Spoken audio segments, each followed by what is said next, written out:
देखिए इस वीडियो को जिसमें चूहा शुगर डाइट में नहीं है और कितनी आसानी से अपना बचाव करता है। This rat is perfectly healthy. Put him in a vat of water and he finds his way to safety every time. 5.2.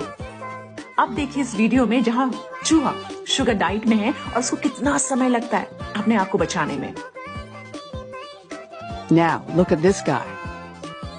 What he's been eating is the equivalent of a North American diet, complete with all the fats and sugars we regularly consume. He doesn't know where to go. His brain has been damaged. 36.2. नमस्ते everybody, welcome to neurodiverse Sunday by Panda Mama. So इस video के through हम ये बताना चाहते हैं कि बहुत सारी स्टडीज और रिसर्च के अकॉर्डिंग जब शुगर ब्रेन तक पहुंचता है, जब ज्यादा शुगर ब्रेन तक पहुंचता है तो क्या होता है, बहुत चीजों को बच्चों के लिए ज्यादा देर तक याद रखना बहुत ज्यादा मुश्किल होता है। तो बच्चों की डाइट पे शुगर को एकदम कम करें। Lay's, fizzy drinks, energy drinks, cookies, इन सब को अवॉइड करें। आप फ्रूट दे सकते हैं, पर इस चीज का ध्यान रखें कि जिस फ्रूट में ज्यादा शुगर होता है उसको कितनी क्वांटिटी में आपने अपने बच्चों को देना है। तो बच्चों की मेमोरी और कॉग्निटिव एबिलिटीज को बढ़ाने के लिए शुगर को, डायरेक्ट टेबल शुगर को एकदम बिग नो नो।